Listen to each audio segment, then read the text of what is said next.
Para Portomarín, o encoro foi unha desgracia. Quedaron as mellores terras, quedou un pueblo do interior de Galicia precioso, que a día de hoxe estaría arreglado, con un paseo ao redor do río, que non hai ningún pueblo que tuvera, da categoría que tiña Portomarín. Para a xente maior foi un trago moi gordo, porque claro, cambiar deixar a súa casa, o seu emplazamiento, e trasladarse aquí. A min un día unha señora que vivía aquí nunha calle arriba, pasaba eu tomar un viño, non me conocía ni nada, era unha señora moi maior e díxeme: señor, se vai para Portomarín, léveme. O sea que dache a demostrar de que moita xente non se adaptou á nova vida. Tú non podías protestar, tú non podías dicir nada, aunque souperas que te estaban pisando, tú tiñas que calar o pico.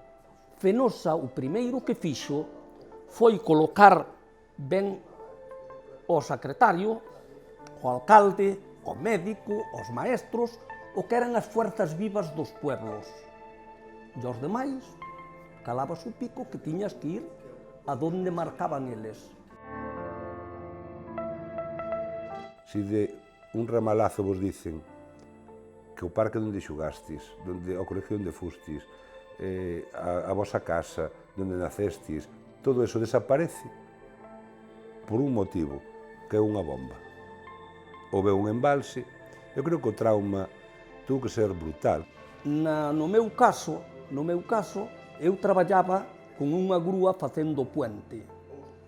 Tuven que lle pedir ao encargado que me deixara unhos homes e un camión da empresa para ir sacar as cousas da casa, porque xa me estaban as cubas do viño nadando e na miña casa todos na cama.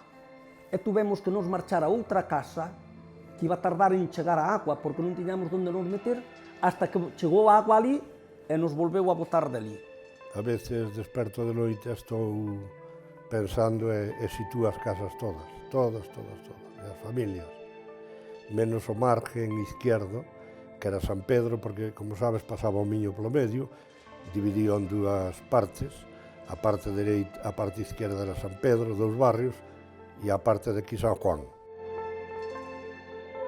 Traían xente de Taboada, do Páramo, do Pueblo de San Julián, de Lugo, de todos os sitios de Guntín, traíanos a traballar aquí, e como había unha corriente grande de diñeiro no pueblo, porque fondas había poucas, pero en casas particulares e todo iba a dormir a xente, iba a comer a xente.